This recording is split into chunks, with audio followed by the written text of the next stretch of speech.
نحمده ونصلي على رسوله الكريم اما بعد بسم اللہ الرحمن الرحیم۔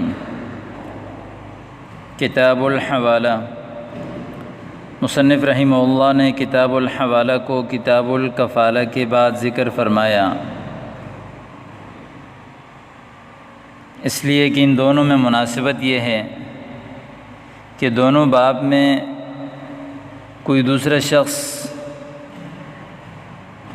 کسی کی ذمہ داری اٹھاتا ہے، گویا کہ قرض خواہ کو اطمینان اور بھروسہ دینے کے لیے جس شخص کے اوپر قرضہ ہوتا ہے اس کی ذمہ داری اٹھاتا ہے۔ اور حوالہ کا لغوی معنی ہے منتقل کرنا، حول یحول تحویل سے ہے ایک چیز کو دوسری چیز کی طرف منتقل کرنا، نقل کرنا۔ اور اصطلاح شرع میں قرضے کو اصیل کی ذمے سے محتال علیہ کے ذمے کی طرف منتقل کرنا، یعنی جو قرضہ اصیل کے اوپر تھا اس کو وہاں سے منتقل کر کے، یعنی بالفاظ دیگر کفیل کی طرف منتقل کرنا۔ لیکن یہاں کتاب الحوالہ میں کچھ اصطلاحات ہیں جن کو سمجھنا بہت زیادہ ضروری ہے۔ جب تک آپ ان کو سمجھیں گے نہیں، مسئلہ آپ کے سامنے واضح نہیں آئے گا۔ سب سے پہلی چیز ہے محیل۔ محیل اس شخص کو کہتے ہیں جس کے اوپر قرضہ ہے، اور دوسرا ہے محتال لہو، اس کو محتال لہو بھی کہتے ہیں، محتال بھی کہتے ہیں، اور محال لہو بھی کہتے ہیں۔ ان سارے چیزوں کا مقصد وہی ہے، ایک ہی ہے کہ جس کا قرضہ ہے، جس شخص کا قرضہ ہے اس کو ہم کہیں گے محتال لہو، یا فقط محتال یا محال لہو۔ اور اسی طرح تیسرا لفظ ہے محتال علیہ، وہ شخص جس کی طرف قرض منتقل کر دیا جائے، یعنی کوئی تیسرا شخص آ کے کہے کہ بھئی اس شخص کا قرضہ میں ادا کرتا ہوں، اب وہ جو تیسرا شخص جس نے ذمہ داری لی ہے اس کو کہتے ہیں محتال علیہ۔ اور چوتھی اصطلاح ہے محتال بہ۔ محتال بہ اس مال کو کہتے ہیں، اس قرضے کو کہتے ہیں جو کہ مقروض کے ذمے ہیں، اس مال کو محتال بہ کہتے ہیں۔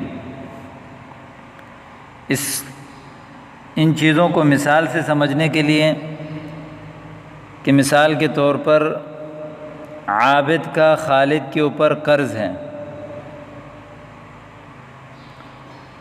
تو اب یہ جو عابد جو جس کا قرض ہے اس کو کہتے ہیں محتال لہو، اور خالد جس کے اوپر قرضہ ہے اس کو کہتے ہیں محیل۔ اب وہاں سے شاہد آ گیا، اس نے کہا کہ اس کا قرضہ میں دوں گا، اب اس شاہد کو کہتے ہیں محتال علیہ۔ اور مثال کے طور پر اس نے 10,000 روپے دینے تھے، اور وہ جو 10,000 روپے ہیں وہ ہے محتال بہ۔ تو یہ تھے اس باب میں استعمال ہونے والے سب سے بنیادی جو ہے وہ اصول اور ضابطے، جو آپ کو اچھی طرح یاد ہوں گے تو یہ باب کے تمام مسائل آپ کو آسانی سے سمجھ آئیں گے۔ سب سے پہلا مسئلہ فرمایا کہ الحوالۃ جائزۃ بالدیون، کہ حوالہ جائز ہے قرضوں کے ساتھ۔ قرضوں کے عموماً حوالہ کیا جاتا ہے کہ جس شخص کے اوپر قرضہ ہوتا ہے اس کے قرضے کو کسی دوسرے شخص محتال علیہ پر ڈالا جاتا ہے اور وہ اس کی طرف سے ادا کرنے کا ضامن بن جاتا ہے، تو فرمایا کہ یہ جائز ہے۔ جس طرح کفالہ جائز ہے اسی طرح حوالہ بھی جائز ہے۔ رسول اللہ صلی اللہ علیہ وسلم نے فرمایا کہ جس شخص کے اوپر حوالہ کر دیا جائے تو اس کو چاہیے کہ وہ اس کے پیچھے چلے، یعنی اس سے طلب کریں، اپنی چیز اس سے وصول کریں۔ وتصح برضاء المحیل والمحتال والمحتال علیہ، یعنی حوالہ صحیح ہوتا ہے محیل کی رضامندی سے اور محتال لہو کی رضامندی سے اور محتال علیہ کی رضامندی سے۔ سب سے پہلی چیز یہاں فرمایا کہ وتصح، یہ بھی ایک قسم کا عقد ہے، تو اس لیے اس میں تمام کی رضامندی ضروری ہے۔ سب راضی ہوں گے تو اس صورت میں یہ عقد جو ہے وہ صحیح ہوگا۔ سب سے پہلے چیز فرمایا کہ وتصح برضاء المحیل، محیل کہتے ہیں جس شخص کے اوپر قرضہ ہے تو اس کی رضامندی ضروری ہے، اس لیے کہ قرضہ اس نے ادا کرنا ہے، مال اس نے دینا ہے، تو اس کی رضامندی یہاں پر ضروری ہے۔ اور اسی طرح محتال لہو یا محال لہو، جس شخص کا قرضہ ہے اس کی رضامندی بھی ضروری ہے، اس لیے کہ اس کی رضامندی اس لیے ضروری ہے کہ عموماً طور پر اسی کا قرضہ ہے اور پہلے اس کو اپنا قرضہ اپنے مقروض سے لینا تھا، تو اب یہاں پر اس کا جو قرضہ ایک شخص سے دوسرے شخص کی طرف منتقل ہو رہا ہے تو اس کی رضامندی ضروری ہے، کیونکہ اصل وصول کرنا اور وصول کرنے میں جو تکلیفیں برداشت کرنا یہ اسی کی اوپر آ رہے ہیں، تو لہذا اس کی رضامندی یہاں پر بہت ضروری ہے، کیونکہ بسا اوقات انسان ایک شخص سے راضی ہوتا ہے تو اس کو قرضہ دیتا ہے، تو لہذا قرضہ بھی اسی کو دیا جاتا ہے نا جس سے بندہ مطمئن ہو، راضی ہو، لیکن اب وہی قرضہ اسے کسی دوسرے شخص سے لینا پڑ رہا ہے، تو اس شخص کے ساتھ اس کی بنتی ہو یا نہیں بنتی ہو، یا وہاں وہ جا سکتا ہو یا نہیں جا سکتا ہو، تو وہاں جانا، اس سے لینا، وصول کرنا، یہ تمام ذمہ داریاں اب اس کے اوپر آ رہی ہیں، تو لہذا اب اس کی رضامندی بہت ضروری ہے۔ اور نمبر 3 محتال علیہ، جس کی طرف قرضہ منتقل کر دیا جا رہا ہے تو لہذا اس کی رضامندی بھی بہت ضروری ہے، کیونکہ اب یہ قرضہ گویا کہ محیل سے اٹھا کر محتال علیہ کے اوپر ڈال رہے ہیں، تو جس شخص کے اوپر کوئی ذمہ داری ڈالیں تو اس شخص کی رضامندی جو ہے وہ ضروری ہے، اس کی رضامندی کے بغیر یہ ذمہ جو ہے وہ محیل سے محتال علیہ کی طرف منتقل نہیں ہوگا، تو لہذا اسی لیے فرمایا کہ وتصح صحیح ہے برضاء المحیل، یعنی محیل کی رضامندی سے، محتال کی رضامندی سے اور محتال علیہ کی رضامندی سے، یعنی تینوں کی رضامندی اس میں ضروری ہے۔ اگلا مسئلہ ہے، فرمایا کہ وَإِذَا تَمَّتِ الْحَوَالَةُ، جب حوالہ مکمل ہو جائے تو بَرِئَ الْمُحِيلُ مِنَ الدُّيُونِ، محیل جو ہے وہ قرضے سے بری ہو جائے گا۔ وَلَمْ يَرْجِعِ الْمُحْتَالُ لَهُ عَلَى الْمُحِيلِ إِلَّا أَنْ يَتْوِيَ حَقَّهُ وَالتَّوَاعِنْ۔ فی الحال اس مسئلے کو یہاں تک سمجھیں۔ فرمایا کہ وَإِذَا تَمَّتِ الْحَوَالَةُ بَرِئَ الْمُحِيلُ مِنَ الدُّيُونِ، جب حوالہ ہو جائے، مثال کے طور پر زید کا خالد کے اوپر قرضہ تھا اور زید نے خالد سے جب قرضہ مانگا تو خالد نے کہا کہ میرا قرضہ جو ہے یہ شاہد دے گا۔ اب یہ شاہد نے اس کی ذمہ داری اٹھا لی، کہا ٹھیک ہے بالکل آپ کا قرضہ میں دوں گا، تو اب یہاں پر جو ہے وہ خالد جو ہے یہ بری ہو جائے گا، تو لہذا زید جو ہے اپنے قرضہ شاہد سے وصول کرے گا، تو اس لیے فرمایا کہ وَإِذَا تَمَّتِ الْحَوَالَةُ، جب حوالہ مکمل ہو جائے تینوں کی رضامندی سے، بری المحیل من الدیون، محیل جو ہے وہ قرضے سے بری ہو جائے گا۔ اب اس کی جو قرضے کے تمام معاملات ہیں وہ حوالے کی وجہ سے محتال علیہ کے اوپر لاگو ہوں گے۔ ولم یرجع المحتال لہ علی المحیل، محتال لہ جو ہے وہ محیل پر رجوع نہیں کرے گا، اس لیے کہ اس نے اپنا ذمہ ہے وہ محتال علیہ کی طرف منتقل کر دیا۔ الا ان یتوی حقہ، مگر یہ کہ اس کا حق ضائع ہو رہا ہو۔ محتال لہ نے چونکہ اپنا قرضہ دیا ہے، اس کا حق گیا ہے، اس کا مال خرچ ہوا ہے، اس نے اپنا مال قرضے میں دیا ہے، تو اب یہاں ایسی صورت اگر آ گئی کہ جہاں اس کا حق ضائع ہو رہا ہو تو فرماتے ہیں کہ اس صورت میں پھر جو ہے وہ محیل بری نہیں ہوگا، بلکہ محیل سے بھی رجوع کر سکتے ہیں۔ اب یہ اس کے حق ضائع ہونے کی صورتیں کون سی ہیں آگے اس کو بیان فرما رہے ہیں۔ واتبع عند ابی حنیفہ رحمہ اللہ تعالی بأحد الامرین اما ان یجحد الحوالة ویحلف ولا بینۃ له علیہ او یموت مفلسا۔ حق ضائع ہونا امام ابو حنیفہ رحمہ اللہ کے نزدیک بأحد الامرین، دو صورتوں میں سے ایک صورت کے ساتھ ہو سکتا ہے۔ پہلی صورت تو یہ ہے کہ اما ان یجحد الحوالۃ، یا تو بالکل محتال علیہ یعنی جس کے اوپر قرضہ ڈالا تھا، جس کے اوپر ذمہ داری ڈالی تھی، اس نے انکار کر دیا کہ بھائی کون سا حوالہ، مجھے تو بالکل معلوم نہیں ہے۔ یجحد، جحد یجحد، انکار کرنا، یعنی حوالے کا انکار کر رہا ہے کہ بھائی اس کا قرضہ میرے اوپر کوئی منتقل نہیں کیا تھا، میں نے کب آپ کو دینے کے لیے وعدہ کیا تھا، میں تو اس پر راضی نہیں تھا، اس طرح انکار کریں۔ اور ویحلف، اور قسم کھائیں، لیکن فرماتے ہیں ولا بینۃ لہ علیہ، اور محتال لہ کی اوپر جو ہے اس حوالے پر کوئی دلیل بھی نہ ہو۔ اگر محتال لہ کے پاس اس حوالے کے سلسلے میں بینہ اور دلیل موجود ہوگی پھر تو محتال علیہ کے اوپر لازم ہو جائے گا، اس کے اوپر فیصلہ دیں گے کہ وہ لازمی اس چیز کو ادا کرے، لیکن اس بیچارے کے پاس گواہ بھی نہیں ہے اور ادھر سے جو ہے وہ محتال علیہ حوالے کا انکاری ہے اور قسم بھی کھا رہا ہے، تو اس صورت میں جو ہے وہ جو محتال لہ ہے اس کا حق ضائع ہو رہا ہے، تو لہذا اس صورت میں محتال لہ جو ہے وہ محیل سے رجوع کرے گا۔ یہ تو ایک صورت تھی۔ دوسری صورت فرماتے ہیں کہ او یموت مفلسا، یا جو ہے وہ محتال علیہ جو ہے حالت افلاس میں مر جائے، غربت کی حالت میں مر جائے۔ یعنی افلاس کی حالت میں مرنے کا مطلب یہ ہے کہ یعنی وہ ایسا مر گیا کہ کوئی ترکہ اس نے نہیں چھوڑا، کچھ بھی اتنا ترکہ نہیں چھوڑا کہ جس سے محتال لہ کا قرضہ ادا ہو جائے۔ جب اس نے کوئی ترکہ نہیں چھوڑا تو لہذا محتال لہ کا حق ضائع ہو رہا ہے، تو اس صورت میں محتال لہ جو ہے وہ محیل سے رجوع کرے گا اپنے حق کو وصول کرنے کے لیے۔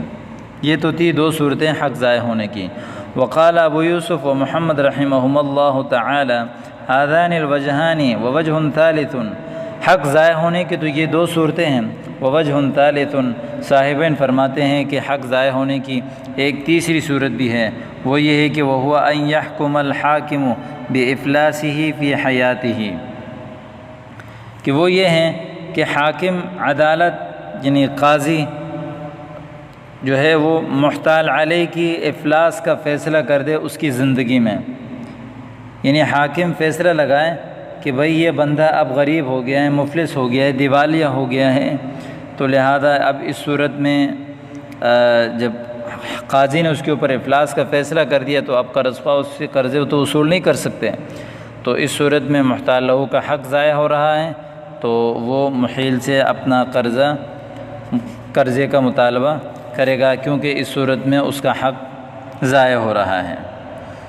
آگے مسئلہ فرمایا کہ وَإِذَا طَالَبَ الْمُحْتَالُ عَلَيْهِ الْمُحِيلَ بِمِثْلِ مَالِ الْحَوَالَةِ فَقَالَ الْمُحِيلُ أَحَلْتُ بِدَيْنٍ لِي عَلَيْكَ لَمْ يُقْبَلْ قَوْلُهُ۔ وَإِذَا طَالَبَ الْمُحْتَالُ عَلَيْهِ الْمُحِيلَ، صورت مسئلہ اس طرح ہے، پہلے اس کا ترجمہ دیکھیں۔ محتال علیہ نے مطالبہ کیا محیل سے بمثل مال الحوالہ، مال حوالے کے مثل۔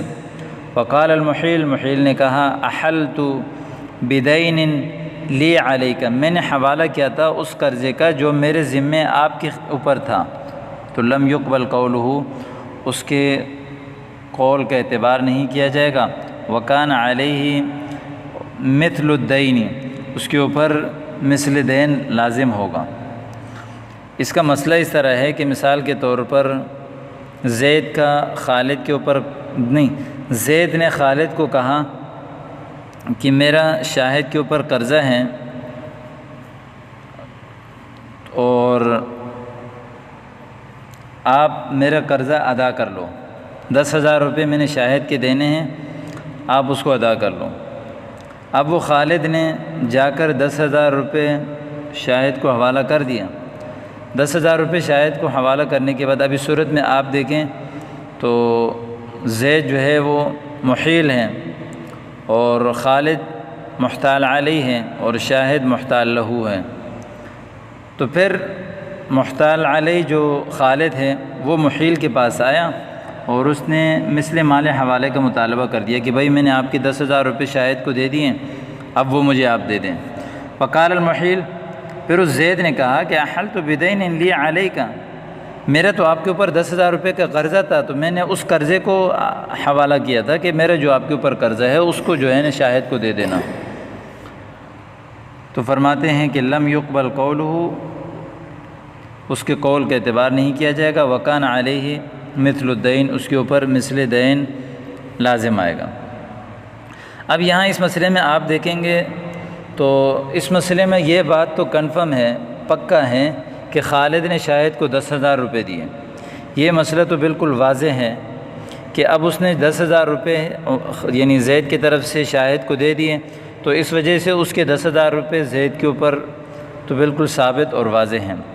لیکن یہاں پر جو ہے زید جو ہے وہ خالد کے اوپر قرضے کا دعویٰ کر رہا ہے اور خالد اس کا منکر ہے، اور زید کے پاس اس قرضے پر کوئی گواہ بھی نہیں ہے، تو اس صورت میں منکر کی بات مانی جائے گی، اور یہاں پر جو منکر ہے وہ محتال علیہ ہے، تو لہذا محیل کی بات نہیں مانی جائے گی۔ محتال علیہ نے جو محیل کی طرف سے 10,000 روپے دی ہیں وہ جو ہے محیل کو ادا کرنے ہوں گے۔ یہ تو تھا ایک مسئلہ۔ دوسرا مسئلہ ہے کہ وَإِذَا طَالَبَ الْمُحِيلُ الْمُحْتَالَ بِمَا أَحَالَهُ بِهِ، محیل مطالبہ کرے محتال لہو سے اس مال کا، أَحَالَهُ بِهِ جس کی جو اس نے حوالہ کیا تھا اس کے ساتھ۔ فقال، اس نے کہا کہ انما احلتک لتقبضہ لی، یعنی محیل نے کہا کہ بھائی میں نے آپ کو حوالہ کیا تھا تاکہ آپ میری طرف سے قبضہ کریں۔ وقال المحتال، اور محتال لہو نے کہا کہ بل احلتنی بدین لی علیک، بلکہ آپ نے حوالہ کیا تھا اس قرضے کا جو میرے ذمے آپ کے اوپر تھا، نہیں جو میرا قرضہ تھا آپ کے ذمے۔ فالقول قول المحیل مع یمینہ، تو محیل کی بات مانی جائے گی قسم کے ساتھ۔ اب اس مسئلے کو دیکھیں۔ مسئلے میں اس طرح ہے کہ مثال کے طور پر زید جو ہے وہ محیل ہے اور شاہد محتال علیہ ہے، بلکہ خالد محتال علیہ ہے، شاہد محتال لہو ہے۔ زید نے شاہد کو بولا کہ آپ عمر سے یعنی خالد سے 10,000 روپے وصول کر لیں، اور جب 10,000 روپے اس نے خالد سے وصول کر لیا تو پھر زید جو ہے وہ محتال لہو کے پاس پہنچ گیا کہ بھائی آپ نے جو پیسے میرے لے لیے تھے نا تو وہ مجھے دے دیں۔ تو اس نے کہا کہ بھائی وہ تو میرے یعنی آپ کے اوپر میرا قرضہ تھا، اس میں سے میں نے لیا۔ تو محیل نے کہا کہ نہیں بھائی، میں نے تو آپ کو حوالہ کیا تھا کہ تاکہ آپ میری طرف سے قبضہ کریں، تو اس صورت میں محیل کی بات مانی جائے گی۔ اس کی وجہ یہ ہے کہ اس صورت میں یہ بات تو پکا ہے کہ محتال لہو نے محیل کی طرف سے محتال علیہ سے 10,000 روپے وصول کر لیے، لیکن یہاں پر محتال لہو محیل کے اوپر قرضے کا دعویٰ کر رہا ہے اور اس کے اوپر کوئی گواہ نہیں ہے۔ تو جب اس کے پاس کوئی گواہ نہیں ہے، جبکہ محیل جو ہے وہ اس قرضے کا منکر ہے، تو منکر کی بات مانی جائے گی قسم کے ساتھ۔ یہ مسئلہ اگر دیکھنے میں اگرچہ حوالے کی طرح ہے، لیکن یہ وکیل ہے، وکالت کی طرح اس طرح ہے کہ گویا کہ اس مسئلے میں محیل نے محتال لہو کو محتال علیہ سے اپنا قرضہ لینے کا ایک وکیل بنایا، اور حوالے میں وکالت کی صورت کرنا جائز ہے۔ جب یہ صورت جائز ہے تو اس وجہ سے جو ہے اب ہم یہ کہیں گے کہ گویا کہ جو محتال لہو محیل کے اوپر قرضے کا دعویٰ کر رہا ہے وہ دعویٰ غلط ہے۔ جب تک اس کے پاس دلیل نہیں ہوگا محیل کی بات مانی جائے گی۔ اوپر والے مسئلے میں جو ہے منکر دوسرا تھا، اس مسئلے میں جو ہے وہ منکر محیل ہیں، تو اس وجہ سے محیل کی بات مانی جائے گی۔ اور اوپر والے مسئلے میں جو ہے وہ منکر محتال علیہ یعنی محتال لہو تھا، اس لیے اس کی بات مانی جا رہی تھی۔ تو جہاں ان دونوں مسئلوں میں اسی کی بات مانی جائے گی جو منکر ہیں، کیونکہ دوسرا جو مدعی ہے اس کے پاس کوئی دلیل نہیں ہے۔ مدعی کے پاس جب دلیل نہ ہو تو مدعی علیہ منکر کی بات مانی جاتی ہیں قسم کے ساتھ۔ وَيَكْرَهُ السَّفَاتِجُ وَهُوَ قَرْضٌ اسْتَفَادَ بِهِ الْمُقْرِضُ أَمْنَ خَطْرِ الطَّرِيقِ، اور سفادج یہ مکروہ ہیں۔ سفاتج کے یہ جو ہے اس کی صورت یہاں فرماتے ہیں وَيَكْرَهُ السَّفَاتِجُ، سفاتج جو ہے وہ مکروہ ہیں۔ سفتج کی جمع ہے یہ سفاتج، اور سفتج کی تعریف آگے خود انہوں نے ذکر کیا ہے کہ وہ قرض، وہ ایسا قرضہ ہے کہ استفاد به المقرض، اس قرضے سے جو ہے وہ قرضہ دینے والا فائدہ اٹھاتا ہے۔ امن خطر الطریق، راستے کے خطرات سے محفوظ ہونے کے لیے۔ اس کی صورت اس طرح ہے کہ مثال کے طور پر ایک بندے کو کراچی سے پشاور جانا ہے اور اس کے پاس پیسے ہیں، تو وہ یہاں پر کسی کو قرضہ دیتا ہے کہ بھائی آپ میرے یہ پیسے لے لو اور مجھے ایک پرچی دے دو کہ پشاور میں جو آپ کا کاروبار ہے، جو آپ کی دکان ہے یا جو آپ کا بھائی ہے، میں جا کے یہ پرچی دکھا کر وہاں اس سے اپنا قرضہ لے لوں گا۔ وہ اپنا قرضہ کراچی میں اس لیے دیتا ہے کہ وہ سمجھتا ہے کہ میں اگر اس پیسے کو لے جاؤں گا تو راستے میں چور ڈاکو ہوں گے، مجھ سے چھین لیں گے یا مجھ سے ضائع ہو جائے گا، تو اس راستے کی جو ہے وہ خطرات سے اپنے آپ کو بچانے کے لیے وہ یہاں پر پیسے دیتا ہے اور وہاں پہ اس سے پرچی لے کے پھر وہاں جا کے وصول کرتا ہے۔ تو یہ جو ہے یہ مکروہ ہے خط وغیرہ کی شرط کے ساتھ۔ اگر بغیر کسی شرط کے ہو تو پھر یہ مکروہ نہیں ہے۔ فرمایا وَهُوَ قَرْضٌ، سفاتج ایسا قرض ہے کہ استفاد به المقرض، جس سے قرضہ دینے والا فائدہ اٹھاتا ہے۔ امن خطر الطریق، راستے کے خطرات سے بچنے کے لیے۔ تو یہ حوالے کے مسائل اللہ کے فضل و کرم سے ختم ہو گئے۔ امید کرتا ہوں کہ آپ کو سمجھ آ گیا ہوگا۔ السلام علیکم ورحمۃ اللہ۔